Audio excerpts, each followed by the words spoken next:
Well, the mess we're in is, it's getting messier. Exactly how much surveillance state are we going to be okay with? And finally, well, we've all had that meal. All that's coming up right now on I'm Right.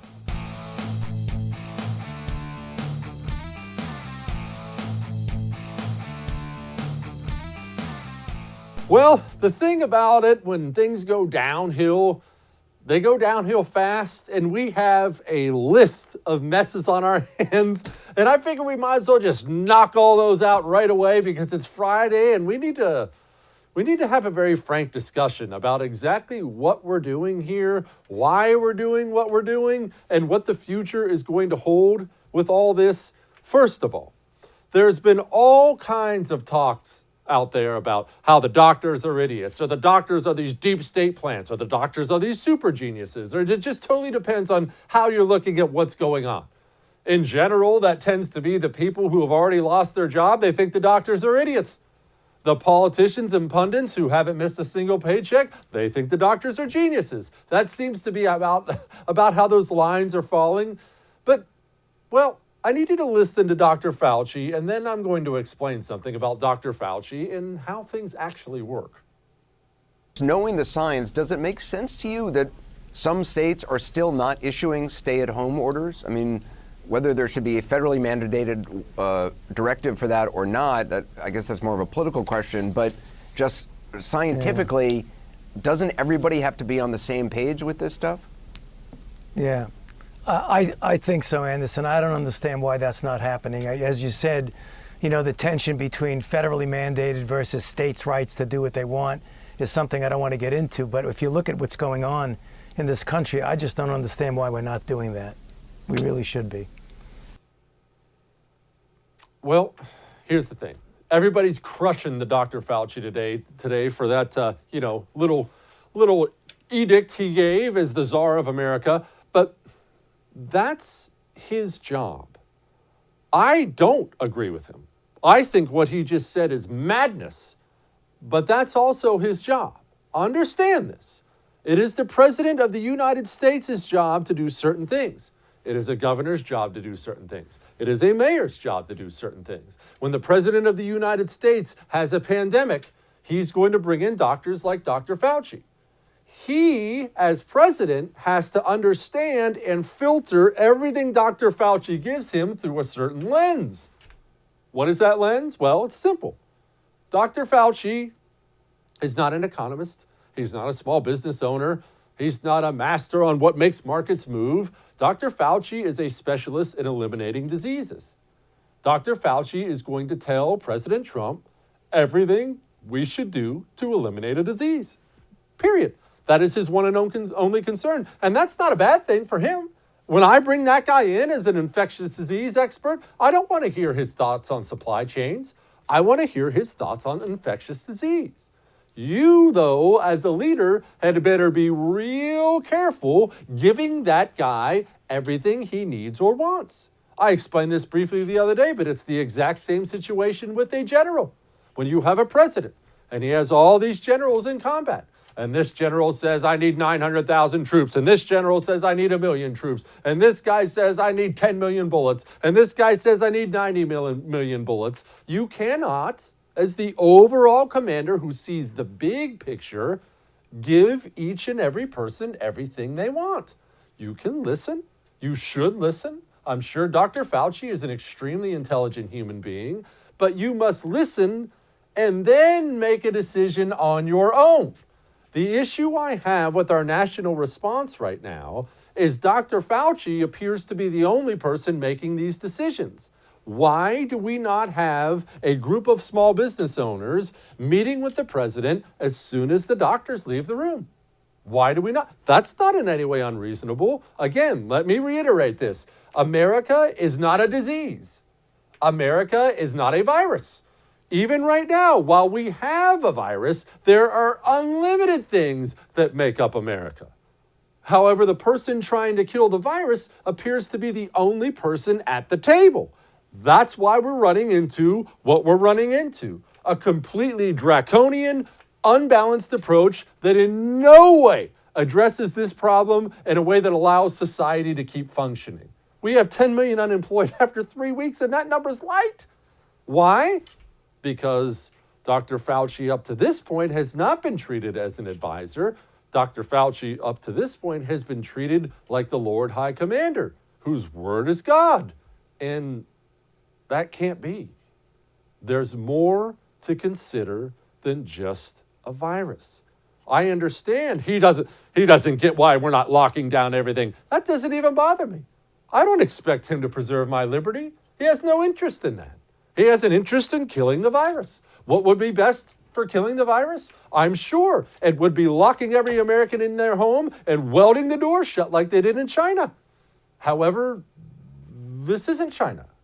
This is America, and we do things differently here. And if that wasn't bad enough, well, you remember we're all supposed to get those $1,200 checks, right? And businesses are supposed to get loans, right? Here's Mnuchin. The economic impact payments. I had previously said this would take us 3 weeks. I'm pleased to report that within 2 weeks, the first payments will be direct deposit into taxpayers' account. There's an issue. Those are going to be direct deposited into taxpayers' accounts who already had their direct deposit information in with their last couple tax returns. However, it's not all bad news. Hear me, I'm trying to help you out right now. If you haven't been doing that, if you're old school and you only had them send you a paper check, there is a place you can go and put in your information so you get your money faster. I know many of you need that, so don't throw up your hands and cry into them. If you haven't ever signed up for direct deposit, you can do that now. Make sure you do that. But we have a problem. I know this is unbelievable, but not everybody in the country listens to my show. Not everybody in the country watches Mnuchin's press conferences. There are lots of people in the United States of America who are not wired in like that. And they're going to be looking around because they didn't get the memo to go sign up. And they never signed up before. And they're going to be waiting for their $1,200. And they're going to be going to the mailbox every day. And they're going to be thinking to themselves, well, this sucks. And then they're going to start getting mad. That's a fact. Not everybody's going to get the memo. So there, I just gave you the memo. Do yourself a favor. Call your friends and family. Give them the memo as well so they know they can sign up and get their money. And look, it is their money. Get your $1,200. Also, speaking of kinks in the rollout, remember all those small business loans that were supposed to be, streamlined? We're already getting word from various big banks and others. These banks have been given guidelines. Whether the guidelines are accurate or not, I don't know. We're getting conflicting information. Sometimes the banks think they are. Sometimes the banks are getting told the guidelines are about to change. Long story short, the truth is we already have small businesses that are getting told, sorry, you don't qualify for that. It's not good. Essentially, the government is operating with government efficiency. And this is at a time when people were mad, at a time when people were desperate. You can't make these mistakes. But the problem is, it's government. Even if you did it perfectly, it's still going to be screwed up because it's government. Oh, I'm not done yet. Democrats, they have this unique ability, especially lately, to snatch defeat from the jaws of victory. Here's Nancy Pelosi. So the reason I announced this committee, this House Select Committee to address the coronavirus crisis, is so that we can, in the here and now, address as we go forward with transparency and accountability. Others are suggesting after action review, and that's for after action. And there are plenty of reasons why we need lessons learned, as Dr. Fauci referenced them the other day, lessons learned and perhaps new therapies when we have another round of this. God willing, we don't, but if we do. So that's about an after-action review, so we're prepared for the future. This is about the here and now. So we think that it would be very important with transparency, bipartisanship, accountability, that we proceed all together in a way that unifies our country addresses the concerns that we have about the health and well-being of the American people, the safety of our workers who are meeting their needs, as well as the impact on our economy. I'm very excited about it. It was a good model from the Truman era during World War II, so to watch out for the contracting and the rest then. I think it's something that should be welcomed by the Republicans and the administration. It's unbelievable how tone deaf they can be. We have polls. They have the polls too. Do you know what the American people have liked so much about Donald Trump during this coronavirus response? The one thing they've loved, even people who disagree with him, he hasn't made it political. Yeah, he's slapped around reporters a few times, but he has not made it political. He's not gone up there and throw stones. When people are scared, when people are desperate, the one thing they want is don't play politics with my life, with my job, with a deadly disease. Don't do that. So what is the one thing Democrats come out and do? They play politics. On top of that, she didn't mention it. You know who she put in charge of this little task force? Clyburn, that idiot congressman from South Carolina, who right before the economy collapsed and all this stuff happened, actually went on cable TV and said that, wow, when he was asked about how great the employment was in the black neighborhood, because there was record low black unemployment. And Clyburn gets on there and says, well, black people had full employment under slavery too. I'm not making that up. He actually said it. And that's the idiot in charge of the task force. So you know he's going to be out there saying a million stupid things throughout this process, when all Pelosi and the Democrats had to do was sit back and shut up. Look, we're going to approach 30% unemployment. Presidents do not keep their jobs at 30% unemployment. It just is not something that is done. Unless, of course, you're so stupid, you decide you're going to publicly make the problem worse. Not only did they pass that stupid coronavirus bill, but Pelosi publicly tried to get a raise for Congress. You can't even make up that kind of idiocy. Trump responded. I want to remind everyone here in our nation's capital, especially in Congress, that this is not the time for politics, endless partisan investigations. Here we go again, have already done extraordinary damage to our country in recent years. You see what happens. It's witch hunt after witch hunt after witch hunt. And in the end, the people doing the witch hunt have been losing, and they've been losing by a lot. And it's not any time for witch hunts. It's time to get this enemy defeated. Conducting these partisan investigations in the middle of a pandemic is a really big waste of vital resources, time, attention, and we want to fight for American lives, not waste time and build up my poll numbers, because that's all they're doing, because everyone knows it's ridiculous. So we want to focus on the people of this country. He's not wrong. But you have people like Governor Gavin Newsom of California. Again, I know I don't have to remind you because you're going through this. We have people who are losing their jobs, losing their businesses, losing things they've worked decades to achieve as we speak. At the same time, we have people dying in New York City and other places in the United States of America of a deadly disease.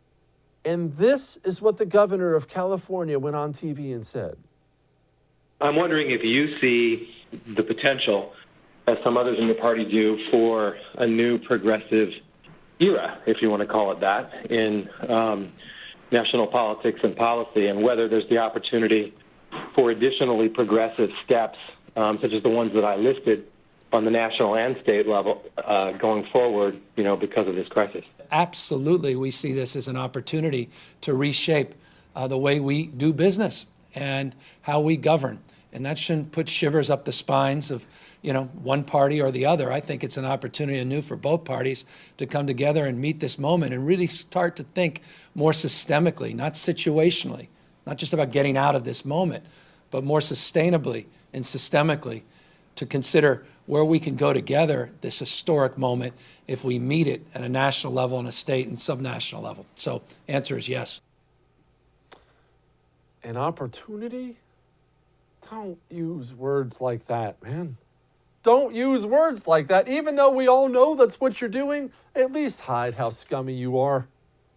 All that may have made you uncomfortable, but I'm right. Now, let me tell you about mybookie.ag. They have a little something going on. Maybe you've heard of WrestleMania, one of the biggest sporting events in the country every single year. WrestleMania is not canceled. I know you need your sports fix. I know there's nothing else on. You can still watch WrestleMania. Yes, there won't be crowds there, but you can do some betting on it. mybookie.ag, promo code Jesse. They will match you. You put in $250, they match your $250. You put in $1,000, they match $1,000. That's mybookie.com, promo code Jesse. Or I'm sorry, mybookie.ag, promo code Jesse. Mybookie.ag, promo code Jesse. Come on, let's break the monotony here. The walls are closed again. You can still bet on politics. Let's go bet on WrestleMania. Mybookie.ag, promo code Jesse.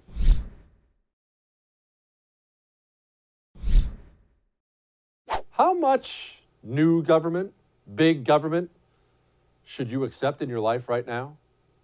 The truth of the matter is this, and this is not exactly breaking news. People have known this throughout history.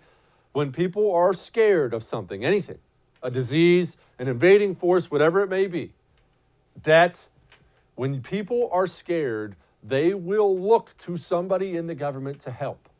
And right now, you're going to have to forgive me if I'm just a little bit creeped out by what I see Americans accepting in their lives. Think about just the things we've seen recently. We saw a pastor getting arrested in Florida for having a church service. For having a church service. We have the state of Washington passing a facial recognition bill.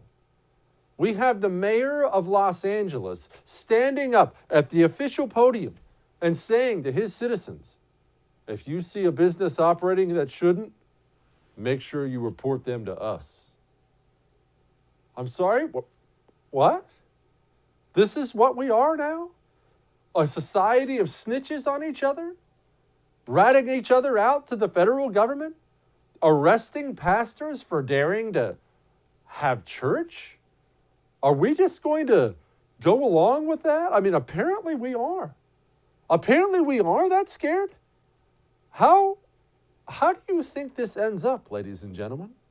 Have you seen this new phone tracking? Oh, enjoy this. Using tectonics, we can then zoom in on specific regions. Here, we focus specifically on just one beach in Fort Lauderdale during the month of March. Again, each of these data points shown on the map corresponds to a unique mobile device active on a given day. You can see clearly that device activity spikes during the 2-week stretch of early to mid-March corresponding with spring break. No surprise. Now, using an analysis called a spider query, we can actually track movement of these devices over the remaining weeks of March, seeing where these devices went after spring breakers left the beach. As we zoom further and further out, it becomes clear just how massive the potential impact just one single beach gathering can have in spreading this virus across our nation. I'm sorry? I don't know what's more shocking. The fact that the video happened or the fact that the guy doing it is just so absolutely matter of fact about what they're doing. You took someone's cell phone and tracked it from where they were for weeks after the fact? And you heard what he said. That's not in general. Wow, it's just, you took somebody's individual cell phone and tracked it across the United States of America? Are we all right? Have you all lost your freaking minds? This is what's become acceptable because there's a virus? We're all of a sudden going to allow this stuff because of a virus? If I told you 3 weeks ago, and I came on this TV and said, there is a country out there that is arresting pastors for having church service. They are tracking individual cell phones across the globe. They are telling citizens in their major cities to report on each other if they're doing something that the government has deemed against the law. They're passing laws that have facial recognition software so cameras can pick up who you are anywhere. If I were to tell you 3 weeks ago that there was a country doing that, which country would you name? How far down the list would you have to go till you got to guessing America for that country? I mean, the bottom, right? At the top, and what's funny is at the top it'd be China or North Korea, Iran. I understand we have a serious situation here, I do. But ladies and gentlemen, when have you known government to give back the power that it takes? I'm all ears. Well, I've been alive for 38 years. Best I can tell from my reading, we've got about 100 years of government growth. I never see it go the opposite direction. And we're just putting out videos now, matter-of-factly showing, oh, yeah, well, see, we can track this guy's cell phone from the beach, and actually we tracked him clear back to Oklahoma. Isn't that cool? What? Okay. Guess that's what we're doing now. I'm not done yet. Hang on.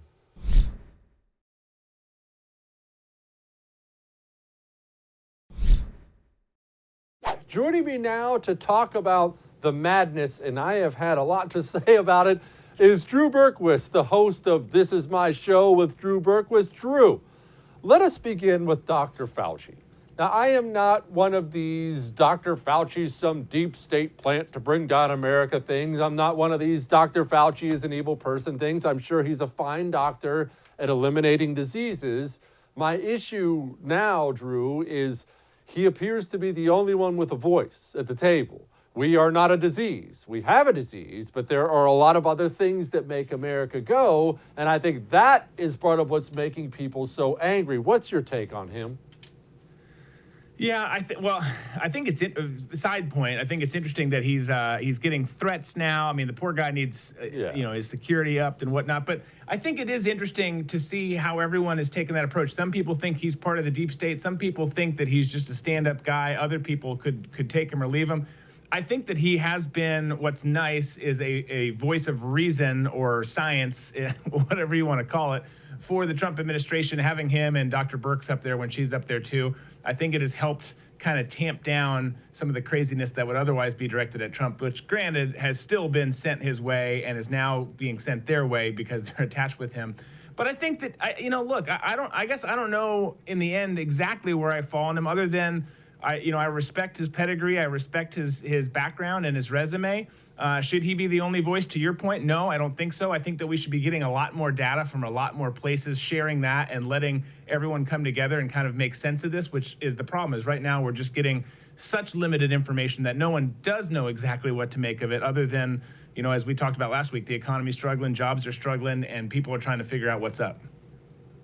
Well, I guess that's part of my issue, Drew, is we jumped with bad intel. And we not only that, we knew we had bad intel. We're still saying we had bad intel. So I understand that you want to try to get ahead of something, but you don't slaughter a $20 trillion economy while you're just trying to figure it out. You wait until you figured it out. Am I crazy?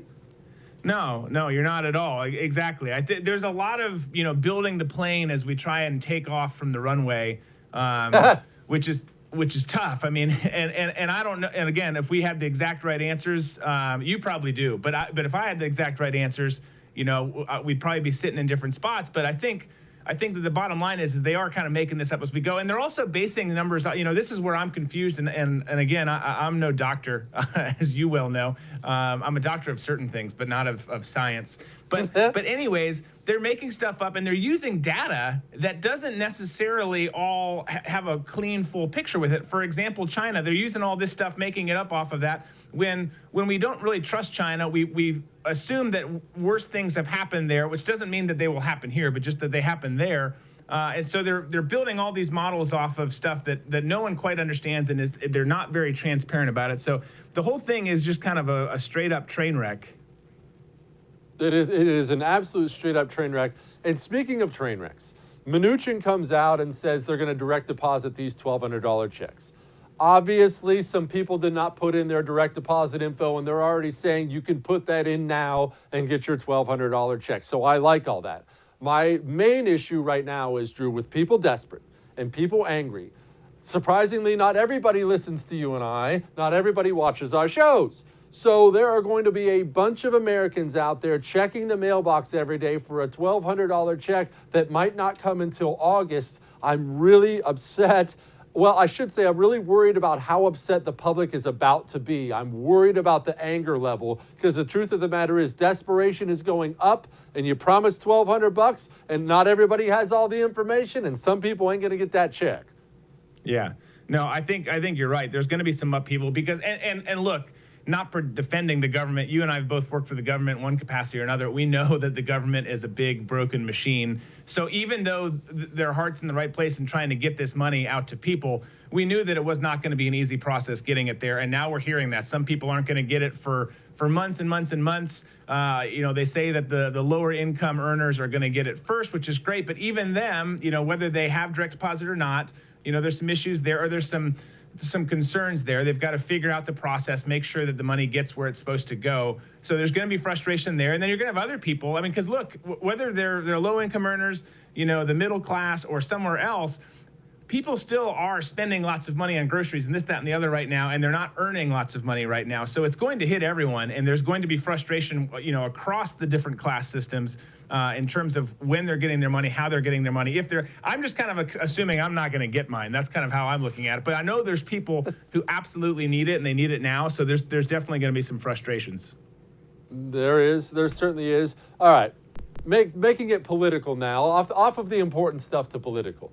We have Pelosi starting this House task force to investigate Trump throughout. I can't understand how they can be that dumb. I understand politics is a contact sport. They're going to go at each other, whatever. That's just the way it is. But how do they not get at this point in time, Drew, especially after they blew impeachment, especially after they blew that coronavirus bill when Pelosi tried to load a bunch of bad crap in there? How can they not understand how bad it looks when you start an investigation into the president while he's trying to deal with a pandemic and a recession? Yeah, they don't learn their lesson, whether it's all the things you talked about, the Russia hoax, the Mueller probe, all that stuff, going back to Kavanaugh, you name it, they keep going back to their same playbook, and it keeps failing them, and yet they circle the wagons and say, let's do this again. Let's try it again, and this time it's going to work. And they're doing it this time as, whether people like Trump or don't like Trump, his approval ratings, as we all know, in terms of handling this coronavirus, have been really, really strong. So you're throwing caution to the wind and saying, we're going to take this approach again. We're going to try it. And there's got to be, I hope that there is someone in that party in the higher echelon, obviously not Pelosi or Schumer or some of those types, but someone's got to be saying, guys, this is a bad idea. We can't go down this road again. Nancy, take your teeth out, go sit on the sidelines somewhere, and someone else take charge here and run this thing. But they just keep going back to it. So clearly they don't think it's a bad idea. They want to run this thing all the way to November, continue to make him look bad, continue to have investigations, just so people have question marks, just like we do now. Everyone's wondering what's going on with the coronavirus.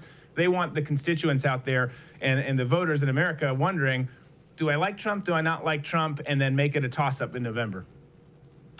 Drew, we played a video just before you came on of it was some guy just very matter-of-factly tracking Florida Beach where a bunch of spring breakers were. And he's just very matter-of-factly saying, well, look, we're pointing out this is each individual cell phone. And now we're tracking these cell phones and it's actually helping us. And then he just zoomed out for weeks after as it showed the cell phones individually tracked across the United States of America as he points this out. And Drew, I understand we're dealing with the deadly virus, man. I do. But this kind of crap that we are allowing right now as citizens absolutely freaks me out. I cannot believe Americans are not absolutely screaming about this. Yeah. Yeah, well, and I saw that video, and it's wild from the perspective of how contagious it is and how it spreads. Obviously, it's a good graphic and what they're trying to say, but you're right. I mean, what Google's doing, what all these other places are doing now, there's tons of private tech companies. I think that one was a private tech company, if I'm not sure. But I know of several from working with the government who have their hands in government, operations, but also do their own stuff. And they're capable of doing this stuff. And those technologies and tools are great for my old profession when we are hunting down a terrorist that we want to kill or have a little chat with. But in the hands of just normal daily operations, tracking stuff like that, people are going to have a big problem with it, and they should. There's also the report today. I don't remember where it was, so that doesn't sound very educated, but I know I read it, that they're doing some ankle bracelets too for people who have been tested positive, just to kind of monitor this. People shouldn't be okay with all of this kind of big brother monitoring, because you give people an inch, they will take a mile, and that's what's going to happen with government. And this is with a conservative administration in place. Imagine if these things were put in place and thought to be okay, and you never repeal laws or rules in government. If they were thought to be okay, then a Democrat takes office. They're going to go way, way, way beyond this. So it should be considered a big problem. Drew Berquist, you and yours stay healthy out there. You hear me? You too. Thanks for having me. Be good, man. That Navy captain, he sounded the alarm about coronavirus on his ship. Is he the hero everyone's saying? We'll talk about that in just a second.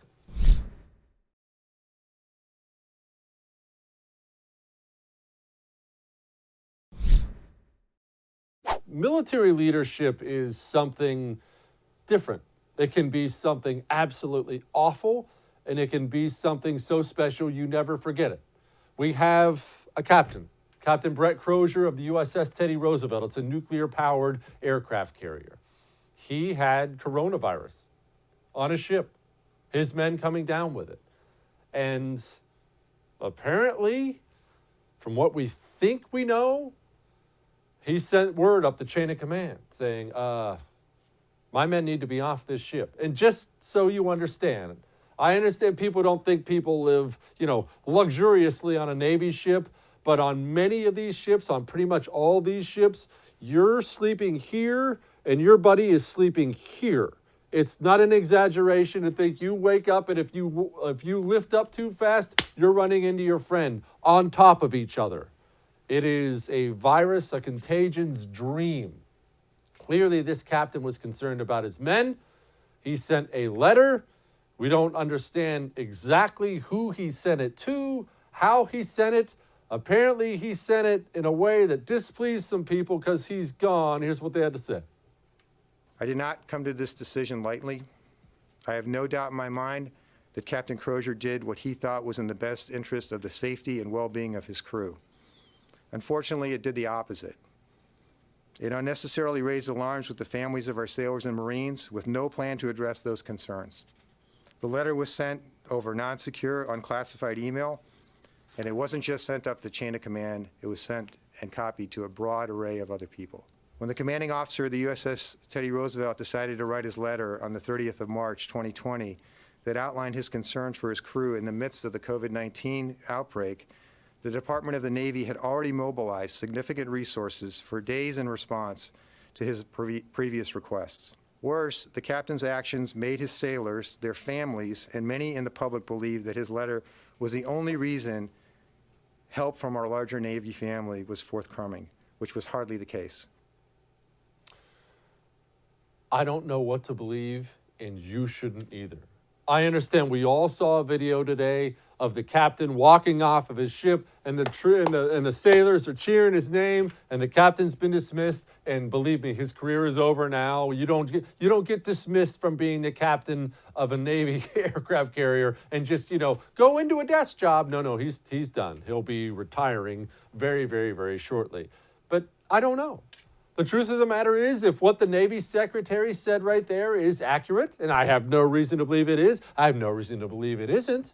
I don't know what to believe. If it's accurate, if he really sent something up the chain of the command and the chain of command was all over it, and before they could properly respond, he blasted out an email to everybody, hero or not, that's going outside of the chain of command. You're fired. That's not up for debate. You're fired. So maybe he is a hero. Maybe he's just a guy who got impatient and went outside of the chain of command. What I'm trying to tell you is I don't have all the answers. You don't have all the answers. We probably won't have all the answers. So don't make a commitment just yet on this story. Don't make a commitment just yet on this story. I have some suspicions, and I find it very hard to believe that somebody who's been as pro-military, pro-backing our troops, pro-backing our commanders as President Trump has, would give somebody the axe that quickly for no reason at all. Whether there was reason enough or not, I don't know. But for no reason at all, let's hold off on that. We're going to talk to former Navy SEAL Jack CARR about it in just a second. Hang on.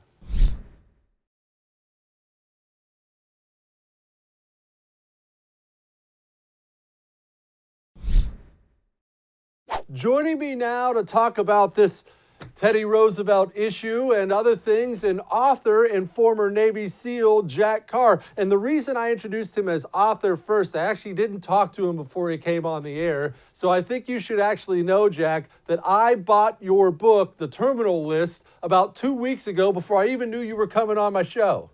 No way. I love hearing that. Thank you so much. It's sincerely appreciated. I did. And in fact, you're coming on right now to talk a little bit about your new one, The Savage Son. It was already on my list and you sent it to me anyway. And by the way, I love it. Highly recommend everyone. I don't normally do this for interviews, but highly, highly recommend these books. They're great. Fast-paced stuff. Oh, thank you so much. I sincerely appreciate that. Amazing. All right, we've got a captain of a ship. And everybody knows it's ever served. That's a sacred thing. It's his job to, take care of everybody. It's his job to get the mission done. He threw up the red flare. He said, hey, I've got people who are sick. Apparently, he sent the email over an unsecured server, and that's what got him canned. There are people that seem to be falling on every side of this issue. Most people seem to be saying, well, he's a hero for saving his men, which to a degree I agree with. At the same time, Jack, we all know about that chain of command thing, and if something gets leaked to the New York Times, you're going to answer for that. That's right. And, I'm seeing the exact same news reports that you are. I'm seeing the clips here and there. I'm seeing the article in the San Francisco Chronicle. I read the 4-page letter that he sent. It didn't have what emails were attached to that letter that went out, but it was a very professionally written letter, written in a military way with military headings and the whole deal. And my experience is that with these things, there is always more to the story. There is always more happening behind the scenes that we don't know about. We're just getting a little bit here and there, and that's all we have to work with as far as our comments. But in this case, I would be very surprised if a captain of a nuclear-powered aircraft carrier woke up one morning and just decided to write a very well-thought-out letter and then just shoot it off to his entire email list, which is what they're making it sound like when you hear the acting secretary of the Navy talk about it. And having not seen who was in the CC line, the to line of the email, and we send things both on the SIPR side, on the secret side in the military, and then on the unclassified side as well, so you can communicate with people who are not in the military, and not everything is classified in the military. And in reading this letter, I saw nothing that I would deem as classified in this 4-page letter.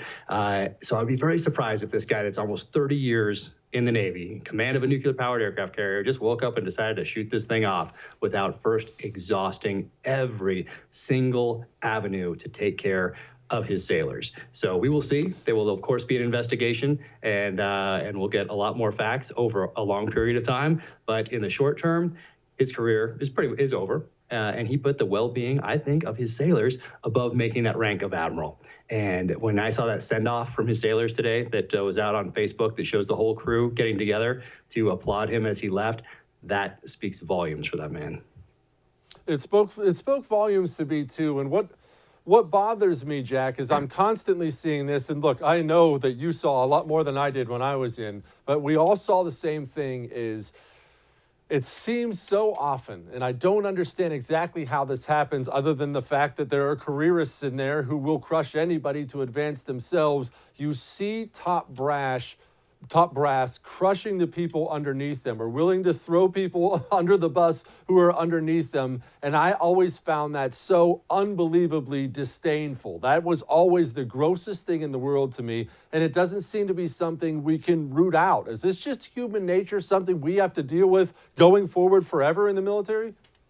Well, I think it's in any industry, but for those who have read Once an Eagle by Anton Meyer, which really is a case study in leadership that shows the difference between someone who is there for his men and the mission and that person who is there for himself, that political animal. And it's quite obvious to me that the captain of the Roosevelt was not a political animal. And I think this is going to work out very well long-term for him. He's going to sleep well at night. And you can see the senior level leadership scrambling a little bit. Like when they say that there is panic aboard the ship because of this letter. Well, what about the panic aboard the ship that happens when all those people are sitting down there? There's maybe 4,500, however many there are, and they're looking to the right and left and seeing nothing being done for them, and seeing what's happening on cruise ships, and seeing people in the United States getting misdemeanors for walking within closer than 6 feet to one another, and yet they're packed on board this ship, unable to comply with those kind of guidelines, and their health and well-being put at risk when they see nothing happening from the senior level leadership. So that kind of panic, I think, outweighs a letter that who knows who leaked it to whom, but I think it's going to work out very well in the long run for the captain, and maybe not so well for the chain of command. Jack, are you trying to imply that the sailors on an aircraft carrier don't each have their own personal dorm room that's actually a multi-room suite where they get to reside in all the space in the world, and a deadly disease could actually spread fast? Is that what you're saying?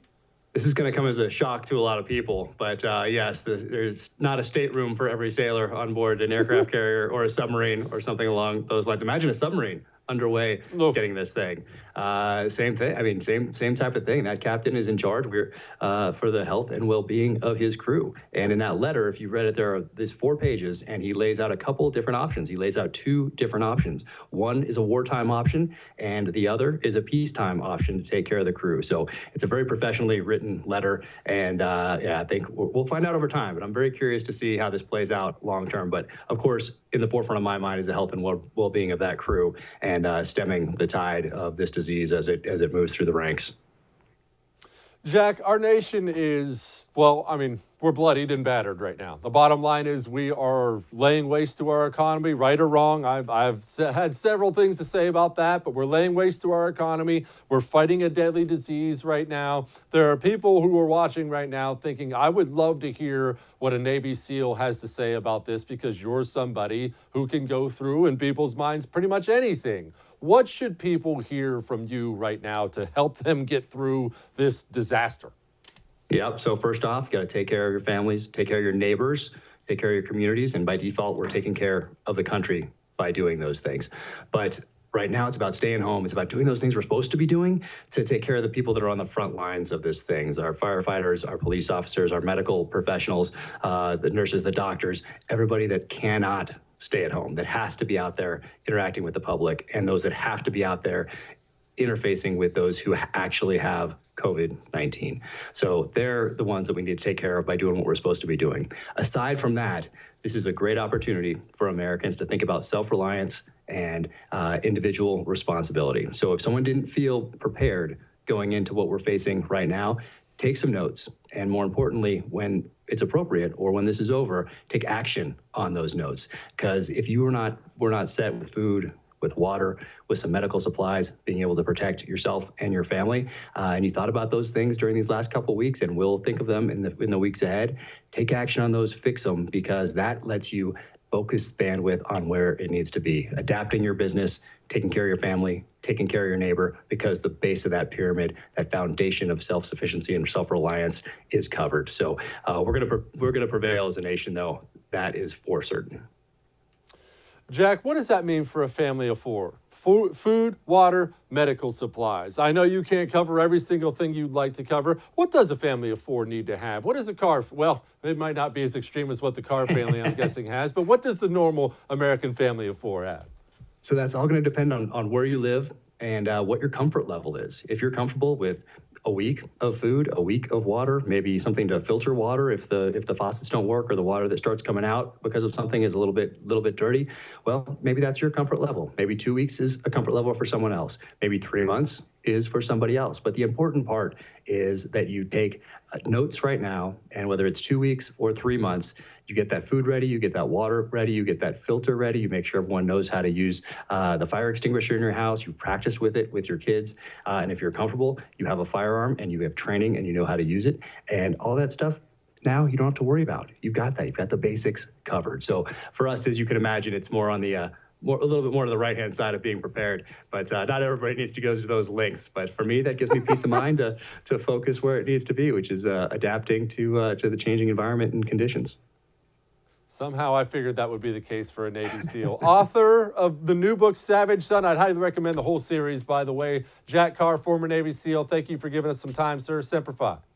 Thank you so much. Semper Fi to you.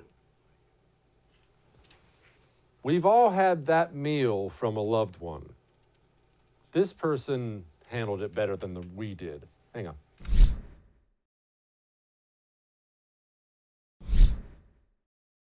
Well, we have all had that experience. I should say everybody who's a parent has had the experience of feeding your kids something that they hate. Now, my kids are bad kids. Therefore, they just don't eat. And I have tried everything. I've threatened them. I've made them sit at the dinner table until bedtime. And they just won't eat. It's the most amazing thing I've ever seen. Granted, I did the same stuff when I was a kid, but be that as it may, one has to appreciate this little trooper who was given something that she didn't really enjoy. How is it? Good.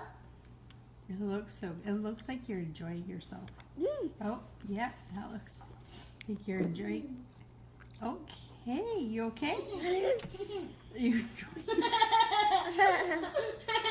I'm okay. Okay. Y'all enjoy your weekend. Be safe. We're going to do this again on Monday. I'll see you then.